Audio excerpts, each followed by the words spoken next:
Hey everyone, this is LuckySevenDX and welcome back to Let's Play Okamiden. In the last episode, we continued the ice cave, the longest room ever, and this episode, it's a giant dragon thing contained in ice. Gee, I wonder what's gonna happen. Well, before we do that, we actually get to head to the next area to kind of, perhaps give you a preview of the future. Perhaps, maybe, I don't know guys, possibly. We'll see soon enough, won't we? And also that save point, that's not inconspicuous at all. But first we have to do this somewhat annoying segment involving magnets. How do they work? Well, yeah, bring them together, and then you can either do the reverse magnets to separate them, or you can do you can just wait and they'll separate automatically over time. So that's basically what you need to do is just like bring them together, separate them, and continue on and so forth, and then miss the jump and end up all the way at back at the beginning. Because if you miss the jump, you end up all the way back at the beginning, and it sucks. But that's the way it works sometimes. Unfortunately, you kind of have to wait for this one to undo itself in order to drag it over here, because I guess it's too far away for the magnets to work. And that's how it works. So yeah, obligatory magnetism section is obligatory. It kind of seems like they just throw these in here randomly at times. And as you can see, this is going to suck out your ink pots really fast. It's going to drain them really, really fast. So be sure you keep track of that. You know, if things go bad, don't hesitate to use, there's no reason not to use spirit inks at this point. We're pretty much at endgame. We're not going to really need the spirit inks for much at this point, so there's really no reason not to take advantage of having them. That being said, be careful with this jump right here, because if the ice hits you, you're going to fall. You have to do the whole thing over again, which would suck. So make sure you time it right. It's 3 icicles and then a little pause, so obviously the pause is the best time to do it. And then we'll continue on, get a treasure chest over here pretty easily. Just going to be a nice divine sake L. Yeah, this game totally isn't setting up for a boss fight. Nope. Nope, no way, no how. And yes, spoilers, it's in the description, it's fine. So, I mean, how can you, like I've said, all the kids have, how could Manpuku not have his own boss to fight? And, obviously that thing, how many games have you played where you see something in the ice and there's not something that has to do with it? Just saying. But anyway, so this game's like, the Amber's in here, and then it's just a pearl, and everyone's all super disappointed. So we have to head back. We have to head back. Come on. By now, surely everyone's put the pieces together. That also means, though, magnets, they have returned. We have to do it all over again to get back. I know. It's obnoxious. Deal with it. And we have to obviously make this tough jump once again, so just make sure you get the timing right.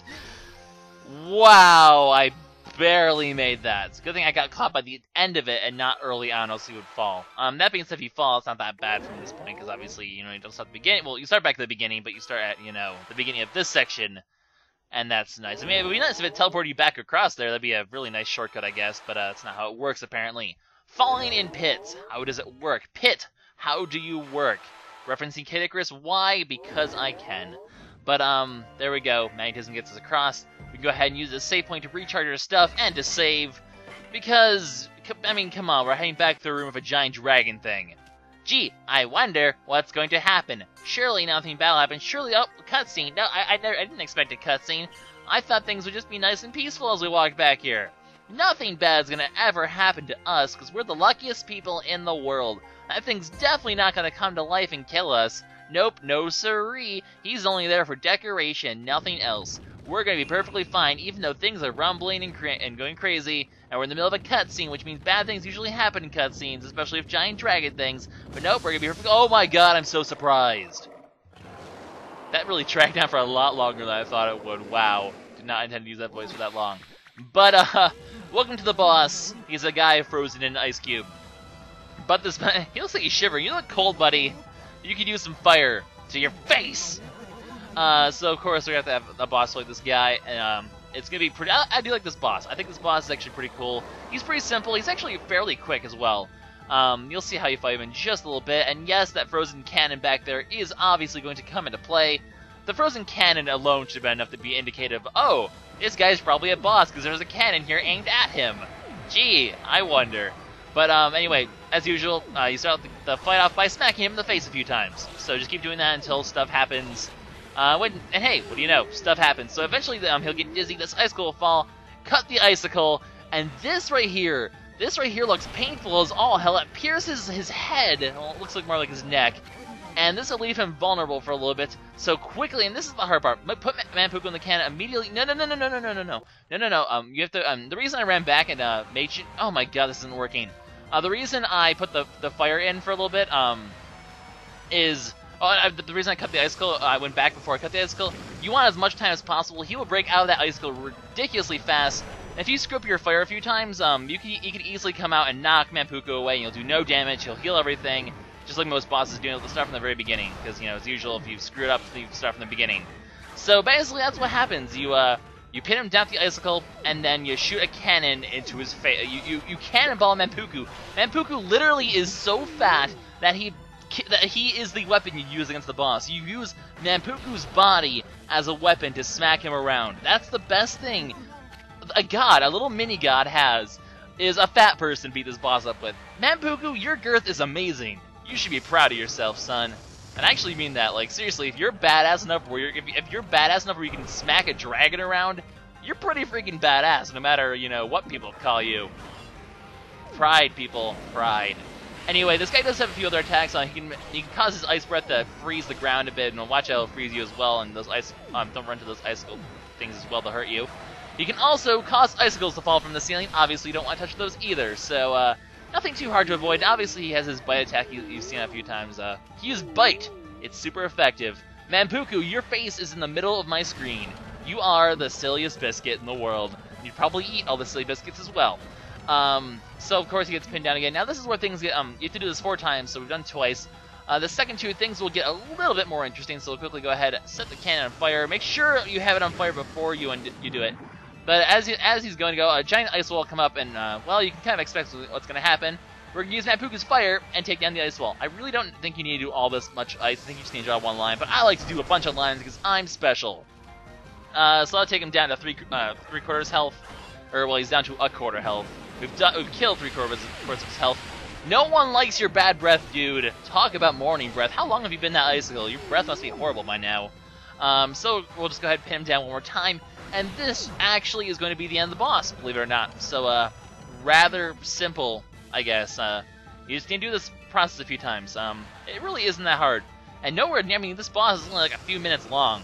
It really didn't take that long compared to most other bosses, so that's always pretty nice. So, 1 more time, the ice wall. We shall take down the Great Wall of China with the great girth of Manpuku. And he will go down. Body slam! It's super effective! And that is the end of our little dragony tyrant dude thingy rabobber. He has fallen to the girth, and all is well. Manpuku, way to use your body. You're not very good at using your head, so at least one thing's working right.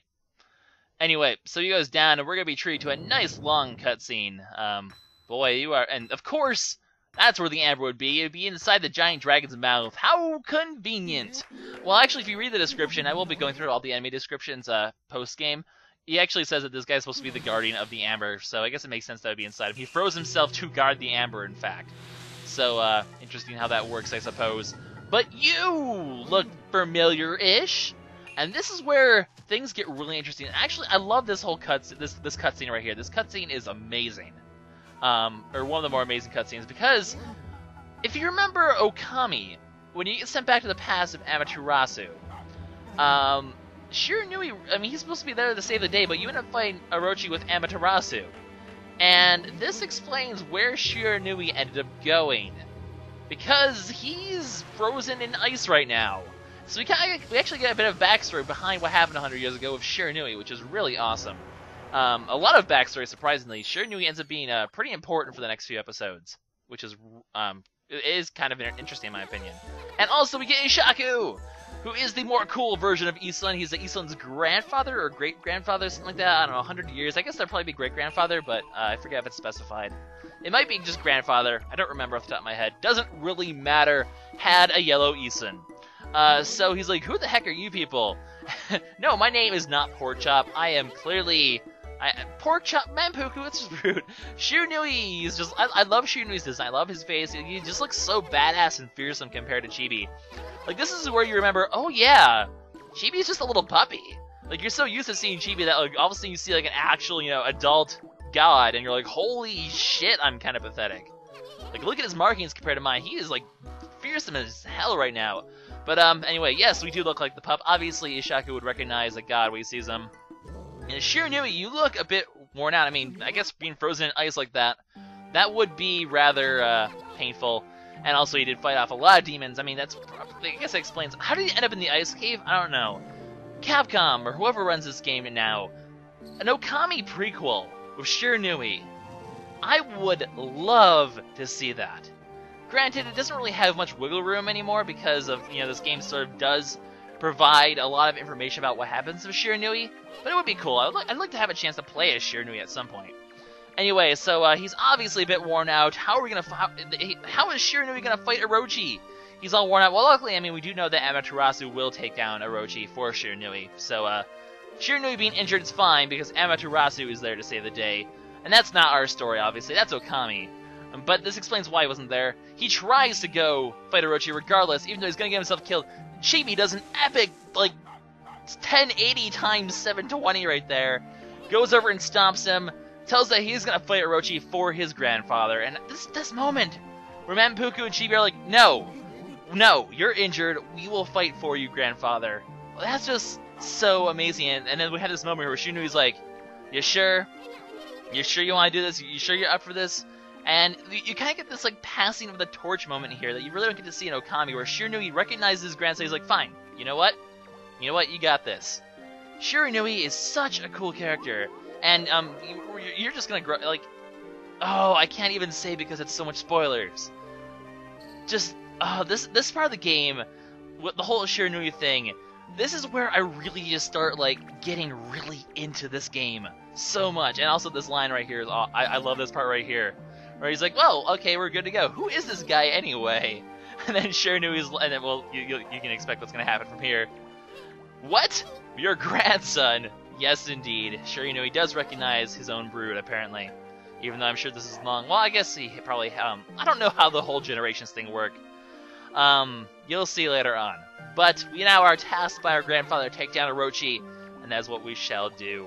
But this part of the game, just like I was saying before, I just get really into this part of the game. It's just, the story starts out really weak, but when it starts to really come together towards the end, when everything comes together, and this game is one of the few games that honestly makes me really emotional, towards the end.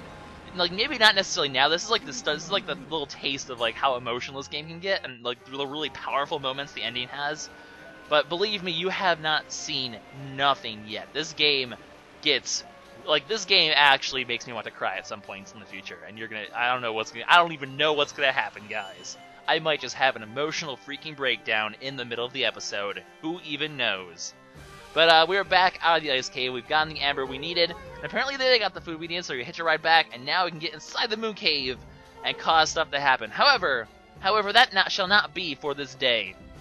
We shall be doing that next episode. I'm going to quickly go ahead, get the remaining extras I need, and once we enter the moon cave, it's actually the official final point of no return. Have every side quest you need to get done by this point. Once you go into the moon cave, there is no going back until the end of the game. Believe me, no going back, and the game will, of course, warn us of that. But, so we're going to quickly do a little bit of, assessing what we have. I'll show you what you need to have for the what you should have by this point in the game, for the point of no return, and we shall go from there. So, that will be the plan. And, what I quickly need to do all we really need to get are, the two remaining weapons, because we got the feather sword, we got the, improved glaive, but we get to see this cutscene, which is kind of cool, but we don't have the, improved, rosary and the other one, which I always forget the name of the other one. I'm always sorry that I forget the name. I know it starts with an R. It starts with an R, I don't remember, because I'm bad. But this guy will give you some praise for completing the village, because now that we can, I don't know what triggers that necessarily. But apparently the village is now complete, even though it's been complete for kind of a while now. But we're going to go ahead, use our... We have more than enough demon livers. As you can see, we only needed 20 or 25 or so. 20. So we have enough. We got the mystic beads. We have the other thing, which I didn't see. And we have all we need. Now, one thing I can quickly show, because I have so many demon skins, I'm going to see if I can get this old man to actually work. Because I said you can sell him stuff, and I never got to show it because he never show it, because he's kind of a douchebag. But we're going to see if I can get him to show it now. And I can prove to you that you can sell stuff. Give me stuff! And he does. So demon skins, as you can see, it's 10 for 3,000 only. Really not that good of a deal, but at this point there's nothing else we need anyway, and he's not going to sell us anything else. Apparently, he can't sell them anymore. He's kind of fickle. He's not a very reliable source of money, that's for sure. So there we go. We officially have everything we can get before the end. We have 100% up until the point of no return now. We have all the items, we have all the we have all the weapons, we have all the brush skills, we have all the masterpieces we can get up to this point, we have all the history scrolls we can get up to this point, we have all the antiques we can get up to this point, we have all the enemies we can get up to this point. Now I'm not really going to use the truth mirror and the beads very much, so I'll just quickly show them off now. You know, they're just, you know, basic. They fight the same as the other ones do. They're just more powerful. So there's your thing, and then, you know, you also have the mystic beads. These things look really cool. Looks like kind of like a giant purple tentacle, though. Kind of a bit weird. I've seen enough hentai to know where this is. Nope, not going there. I do love that meme at times, though. Anyways, so we're gonna go back to where we were at the Moon Cave, and this is it, guys. One final run, and then the final point of no return. It has begun, guys. The end. It's still gonna be there's still gonna be quite a few episodes left, but this is the beginning of the end, guys. So before I head in here, I'm gonna quickly, briefly show what you should have at this point. So, like I said, all the weapons, all the brush skills, I don't need to show those off, but masterpieces, you should have everything complete except for one remaining masterpiece. Antiques, you should have everything in the antiques by now. As for the as for the enemies, you should have all of them except for one on this page, and then the last 5. If those are the conditions you have, and also you should have all these history scrolls. There's only one left. We'll get that one soon enough. So if you have all that, you're good to go for the end of the game. So guys, next episode, here we go. We're going to the point of no return. From here on out, guys, there's no going back. The ending is upon us. What will we find in the Moon Cave? What shall be the fate of Chibi and Manpuku? We have got the responsibility of our grandfather to take down Orochi. Will we be able to stop Akuro? So many questions that we will answer next episode, guys, or soon enough. So this is LuckySevenDX signing out. See you guys later for more Okamiden.